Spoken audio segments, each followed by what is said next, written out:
Hello student, good morning. आज आप function में पार्ट 7 पर डिस्कस करेंगे। आपने पार्ट 6 में इससे पहले जो प्रीवियस लेक्चर था उसमें आपने साइन और कॉस का ग्राफ प्लॉट किया था। साइन और कॉस के ग्राफ में आपने साइन कॉस का डोमेन फाइंड आउट किया था और देखा था कि साइन कॉस एक्स का क्या डोमेन होता है, क्या रेंज होता है और उसका पीरियाडिक क्या होता है, फंक्शन क्या होता है। आज हम साइन कॉस और टेन के ग्राफ प्लॉट कर चुके हैं।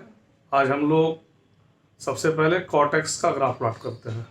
तो आइए इसको समझिए। देखिए आपके स्क्रीन पर डिस्प्ले भी है कि ग्राफ ऑफ कॉट एक्स।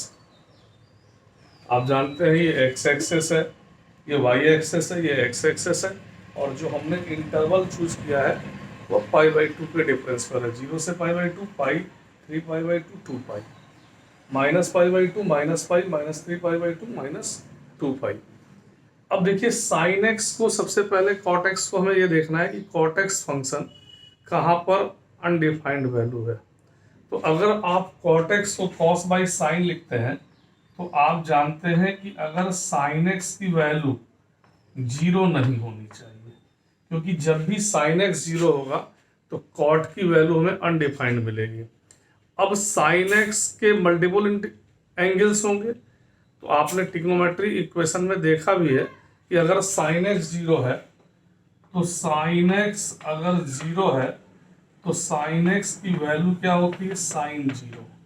और साइन 0 आप लिखते हैं n पाई प्लस -1 की पावर अल्फा इंटू 0। तो x इजकल टू n पाई और n element of i means होता है इंटीजर, जिसे आप पूर्णांक कहते हैं। तो इसका मतलब है कि हमें साइन की वैल्यू 0 नहीं चाहिए। तो साइन की वैल्यू 0 कहाँ होती है, अगर n की वैल्यू 0 ले लें तो 0 पर होगा। n की वैल्यू अगर हम 1 ले लें तो पाई पर होगा, यानी 0 पाई, 2 पाई, 3 पाई, 4 पाई।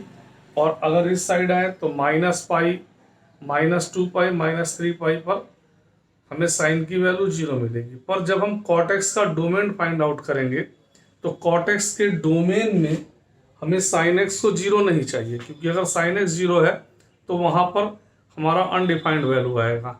इसलिए हम यहाँ पर जो इसका डोमेन होता है वो ऑल रियल वैल्यू -n पाई, जहां जहां साइन 0 होगा उस रियल वैल्यू में से उतने को हम घटा देंगे तो हमारा ये इसका डोमेन मिल जाएगा। और रेंज आप जानते हैं माइनस इनफाइनाइट से इनफाइनाइट होता है, माइनस इनफाइनाइट से इनफाइनाइट को हम ओपन इंटरवल में लिखते हैं और इसका जो पीरियाडिक है वो पाई है। तो पहले हम इस साइड के ग्राफ को प्लॉट करते हैं। जैसे देखें कि साइन 10 अगर कॉट 0 की वैल्यू फाइंड आउट करें तो कॉट 0 कॉस 0 बाई साइन 0, और साइन 0 पे फंक्शन अनडिफाइंड है। साइन 0 पर आपका फंक्शन कैसा है, अनडिफाइंड है। तो यानी अगर ये 0 होगा तो इनफाइनाइट। और पाई/2 अगर बात करें तो साइन पाई/2 1 और ये 0। तो देखिए यहाँ पर ये 0 होगा तो ये इस तरह का ग्राफ प्लॉट होगा, ऐसे ही आएगा और ऐसे। और पाई अगर फिर लेंगे तो पाई पर आपने कहा फिर अनडिफाइंड वैल्यू है, तो ये ग्राफ आपका ऐसे निकल जाएगा इनफाइनाइट। इसी पैटर्न का ग्राफ यहां भी बनेगा, ये पाई का पीरियाडिक है तो सेम ये ऐसे ही आपका रिपीट करेगा। इसे आप कॉपी करें और इसी पैटर्न का ग्राफ यहां भी है, ये ऐसे। इसी पैटर्न का ग्राफ ये भी है, ये ऐसे। तो ये आपका कॉट एक्स का ग्राफ है। आप देखिए साइन की वैल्यू जब जब 0 होगी तब अनडिफाइंड होगा। तो अगर 0 होने पर देखिए ये एसिम्प्टोट्स कहलाता है, अनंत स्पर्शी। ये कहीं अनंत पे टच करेगा, that is called asymptotes.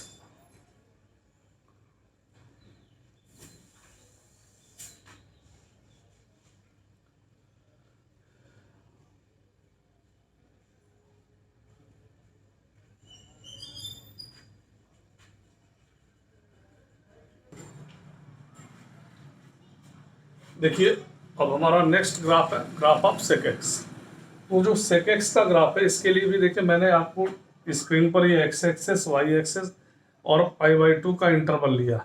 Sec x आप जानते हैं रेसिप्रोकल ऑफ कॉस एक्स होता है, कॉस एक्स का उल्टा ग्राफ होगा यहाँ पर। तो सबसे पहले हम ये डिफाइन कर लें कि कॉस एक्स सेक एक्स का ग्राफ कैसे प्लॉट होगा। तो आइए हम लोग सेक एक्स का डोमेन फाइंड आउट करते हैं। तो आप जानते हैं y equal to sec x है और सेक एक्स को हम 1/cos लिख सकते हैं।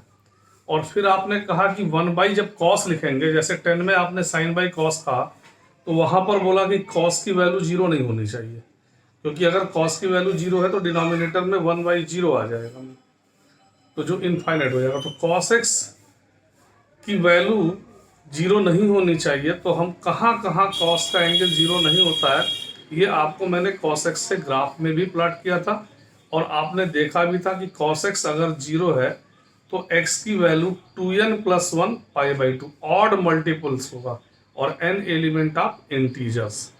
तो यहाँ पर आप फाइंड आउट करेंगे, देखिए 1/cos x और cos x not equal to 0। If cos x 0 तो x 2n + 1 π/2 odd multiple of π/2 angle.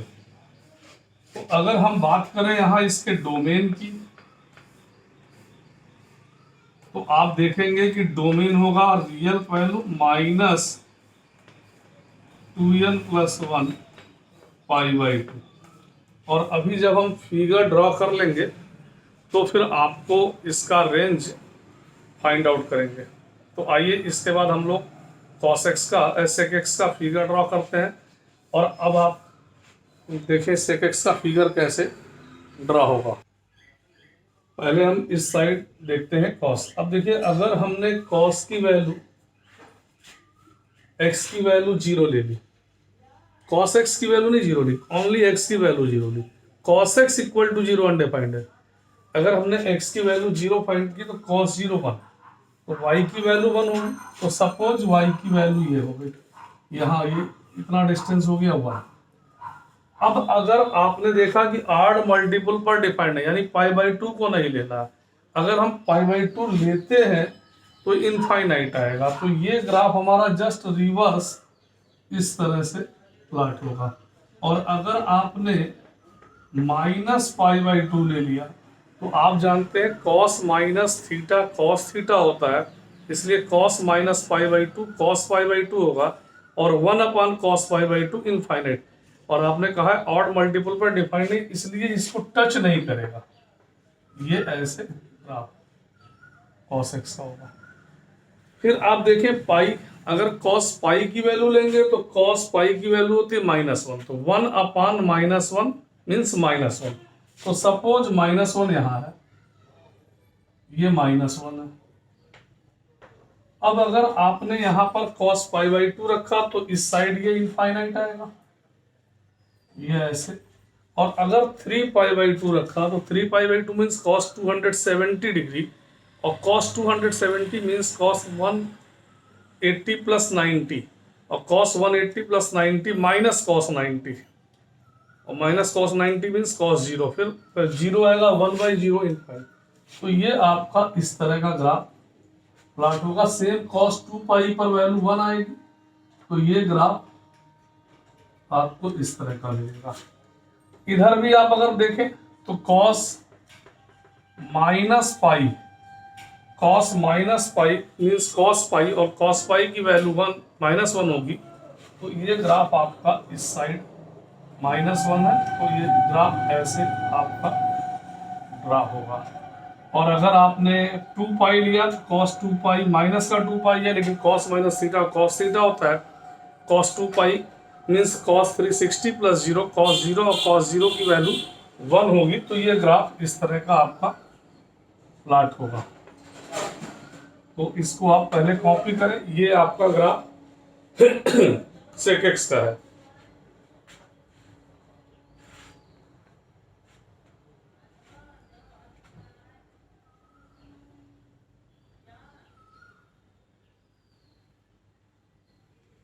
देखिए इसका जो रेंज होगा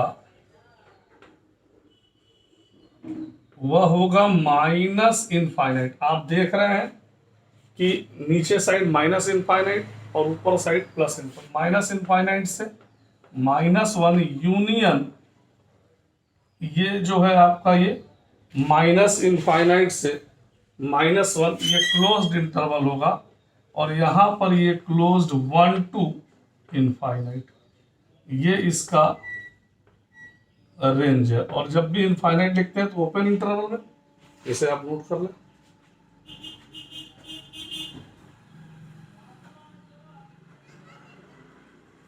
नेक्स्ट ग्राफ हम लोग देखेंगे कोसेक एक्स। तो टेन हो गया, कॉट हो गया, सेक हो गया, और last cosec x. Next graph हमारा है कोसेक एक्स। देखिए कोसेक एक्स में भी कोसेक को 1/sin लिख सकते हैं और साइन की वैल्यू 0 नहीं होनी चाहिए, साइन एक्स की वैल्यू 0 नहीं होनी चाहिए। तो साइन एक्स अभी आपने देखा था कि 10 कॉट एक्स में कॉस अपॉन साइन किया था, तो साइन एक्स अगर 0 नहीं है, तो अगर साइन एक्स 0 है तो एक्स की वैल्यू n पाई होती है, पर हमें 0 नहीं चाहिए, इसलिए ऑल रियल वैल्यू में से हम n पाई सब्ट्रैक्ट कर देंगे। तो इसका जो डोमेन है वह क्या होगा, r माइनस एन पाई। यानी ये पाई, 2 पाई, 3 पाई पर 0 वैल्यू देगा, इसलिए यहाँ पर ये डिफाइंड नहीं है। अगर हम π/2 इसमें पुट करें तो आप जानते हैं साइन 90 होगा, और साइन 90 की वैल्यू 1। तो साइन 90 की वैल्यू अगर 1 है तो ये 1 हो गया। अब देखिए अगर x की वैल्यू 0 पे अनडिफाइंड है, 0 पर डिफाइंड नहीं है, और रखने पर इनफाइनाइट टाइप का आएगा, तो और पाई भी रखें तो भी वही। तो इसका ग्राफ इस तरह का प्लॉट होगा। सेम यहां देखें अगर साइन की वैल्यू 3π/2 रखते हैं तो साइन 3π/2 क्या होता है, 270। साइन 3π/2 217, और इसे 180 प्लस अगर 90 लिखते हैं तो माइनस साइन 90, तो ये -1 आएगा। तो 3π/2 पर -1 और पाई पर ये इनफाइनाइट, ये अनडिफाइंड है, तो ये इस तरह का ग्राफ। और इसी पैटर्न का ग्राफ यहां भी बनेगा। साइन -π/2 अगर रखेंगे तो साइन -π/2 साइन -पाई होगा, तो ये ग्राफ इस तरह का यहां बनेगा।